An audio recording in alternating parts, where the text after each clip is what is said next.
Bab 434, menantang uji coba lagi. 12 jam, pikir Bai Xiaochun saat ia melaju melintasi Sky Quarter Rainbow.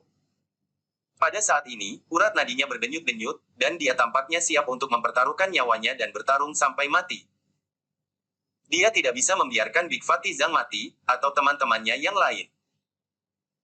Dia tahu bahwa dunia kultivasi adalah tempat yang brutal, dan bahwa dia relatif tidak berdaya untuk mengubah arah peristiwa besar, tetapi dia masih tidak bisa menyerah. Kembali ketika perang berada di puncak pecah antara roh dan sekte aliran darah, dia belum menyerah. Kembali selama pertarungan antara River Dev Yingsek dan Sky River Court, dia belum menyerah. Kembali selama pertempuran di Gunung Segel Legacy, dia belum menyerah, dan dia juga tidak akan menyerah sekarang. Itulah caranya berjalan di jalur kultivasi abadi. Itu keputusannya, itulah yang penting baginya. Bai Xiaochun memanfaatkan semua kekuatan basis budidayanya untuk menembak dengan kecepatan tinggi menuju portal teleportasi. Kemudian, ia melaju melalui Myriad Star Rainbow menuju persidangan Starry Sky Dao Polarity Superstars. Dari saat dia membuka pintu gua abadi Big Fatty Zhang hingga saat dia mencapai pintu masuk persidangan, hanya waktu senilai 2 batang dupa yang telah berlalu. Saat ini, beberapa ratus pembudidaya berkumpul di sana. Banyak dari mereka menghabiskan banyak waktu di pintu masuk, menonton pertunjukan orang lain dengan harapan meningkatkan peluang keberhasilan mereka sendiri. Ada cukup keributan percakapan di daerah itu, tetapi begitu Bai Xiaochun muncul, dia diperhatikan oleh beberapa penggarap yang berkumpul. Lagi pula, tuduhan sebelumnya sampai ke tahun 400-an merupakan peristiwa yang tidak biasa yang menarik banyak perhatian. Bai Xiaochun, dia kembali. Sudah berapa lama? Aku pernah mendengar tentang pria ini. Orang-orang mengatakan dia benar-benar kesal pada penampilan terakhirnya, dan bahwa saat berikutnya dia menantang persidangan, dia pasti akan naik peringkat. Semua orang mulai melihat ke Bai Xiaochun, yang biasanya akan membuatnya melambat dan menikmati memuji. Tapi dia tidak berminat untuk itu sekarang. Ekspresinya suram, dan dia bahkan memancarkan aura pembunuh ketika dia menembak melewati kerumunan dan ke pintu masuk, tidak berhenti sejenak. Ketika menantang uji coba Starry Sky Dao Polarity Superstars, seseorang harus memulai semuanya dari awal. Itu adalah aturan standar yang tidak bisa diubah oleh siapapun. Terlepas dari kenyataan bahwa bintang Bai Xiaochun tinggi di bagian Cian Pelangi, ia masih harus memulai dari percobaan pertama. Visinya berenang, dan ketika segalanya menjadi jelas lagi, ledakan panas menghantam wajahnya. Tanpa jeda, ia melompat dari tebing dan jatuh ke bawah menuju lautan lava. Segera setelah dia menyentuh permukaan lava, matanya berkilauan, dan dia melepaskan semua kecepatan yang dia mampu. Suara gemuruh bergema saat ia melesat ke depan, menyebabkan gelombang besar menggelinding di lautan lava. Dia hampir tampak berlari di sepanjang permukaan datar, yang, dikombinasikan dengan aura pembunuhannya, menyebabkan semua peserta sidang di daerah itu terkesiap. Sementara itu, beberapa orang di luar sudah menghabiskan poin prestasi untuk menonton kinerja Bai Xiaochun. Dari mereka, sebagian besar mengharapkannya untuk melakukan hal yang sama yang dia miliki terakhir kali, dan berenang melalui lava.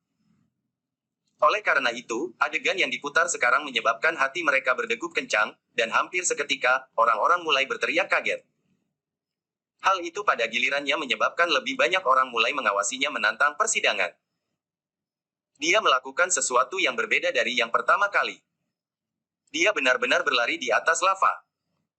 Surga, itu cukup mengejutkan ketika Gong Sun Wan membunuhnya, tetapi melihat Bai Xiaochun berlari di permukaan laut sama-sama mencengangkan. Saat semua orang di luar berteriak kaget, Bai Xiaochun melanjutkan dengan ekspresi suram di wajahnya, tidak mengurangi kecepatannya sama sekali, dan bahkan, semakin cepat. Dia hanya menggunakan sedikit lebih banyak waktu daripada yang dibutuhkan setengah dupa untuk membakar untuk menyeberangi seluruh lautan lava, melangkah ke pantai yang jauh. Dan memasuki percobaan kedua. Pada percobaan kedua, golem batu masih bertarung dengan sengit. Batu-batu besar turun dari langit, dan angin kencang menyapu. Namun, Bai Xiaochun tidak berhenti bahkan untuk sesaat. Tidak ada hambatan dalam tantangan yang tampaknya memengaruhinya sama sekali, dan mereka semua benar-benar hancur sebelum menyentuhnya. Namun, itu hampir tidak diperhitungkan untuk apapun dibandingkan dengan perkembangan yang paling mengejutkan dari semuanya. Yang mengherankan orang banyak, dua golem batu besar benar-benar berhenti berkelahi ketika mereka melihat Bai Xiaochun. "Bantu aku melewati tempat ini," kata Bai Xiaochun, menyerukan kekuatan Living Mountain Incantation. Meskipun dia tidak memanggil golem batunya sendiri, aura mantra itu sendiri sudah cukup sehingga golem batu itu bisa merasakannya. Bagi mereka, rasanya sangat akrab, hampir seolah-olah ada sesuatu atau seseorang yang berkomunikasi dengan mereka. Begitu Bai Xiaochun meminta bantuan untuk melewati persidangan, sangat mengejutkan orang banyak bahwa salah satu golem batu benar-benar mencapai ke arah Bai Xiaochun, bukan untuk menyerangnya, tetapi untuk meraihnya dan melemparkannya ke udara. Menuju pintu keluar, suara gemuruh peledak bisa terdengar saat Bai Xiaochun didorong oleh kekuatan penuh dari golem batu. Berubah menjadi sesuatu seperti bintang jatuh yang menembus udara percobaan kedua dan langsung ke portal teleportasi yang mengarah ke percobaan ketiga. Dia telah melewati cobaan pertama dan kedua dalam waktu kurang dari yang dibutuhkan untuk membakar dupa. Semua orang di luar menjadi gila karena takjub. Surga, ini, Bai Xiaochun ini. Dia benar-benar menahan terakhir kali. Sekarang, para pembudidaya di luar mulai mengirim pesan ke teman-teman mereka, menyebabkan semakin banyak pembudidaya memperhatikan sidang Starry Sky Dao Polarity Superstars. Sementara itu, Bai Xiaochun sudah berada di persidangan ketiga, yang menampilkan pandai besi besar dan besi. Saat ini, pedang besar yang merupakan jalan menuju pintu keluar dipukuli oleh pandai besi dengan palu. Sama seperti sebelumnya, Bai Xiaochun tidak ragu untuk sesaat. Alih-alih mencoba membuat jalan melintasi pedang, ia terjun ke laut yang dingin di bawah. Kali ini, ia tidak menyerap ki dingin apapun, tetapi sebaliknya, menggunakan ki dinginnya sendiri untuk membekukan semua yang ada di daerah tersebut. Kemudian, seperti yang telah dilakukannya dengan lautan lava, ia mulai melaju kencang di permukaan. Namun, sesuatu yang berbeda terjadi dalam persidangan ini. Hampir segera setelah pandai besi besar melihat Bai Xiaochun di laut yang dingin, ekspresinya berubah dengan kemarahan ketika dia mengingat apa yang terjadi terakhir kali. Menderu, dia meraih ke bawah dengan tangannya yang besar untuk meraih Bai Xiaochun. Saat tangannya terkulai, aura pembunuh Bai Xiaochun melonjak, dan bukannya menghindar, ia memanfaatkan teknik hidup abadi yang abadi. Dan terutama kekuatan tubuh daging dalam tendon kematian di kaki kirinya. Kemudian, tepat sebelum tangan memegangnya, dia berhasil melepaskannya, menyebabkan suara gemuruh yang luar biasa bergema.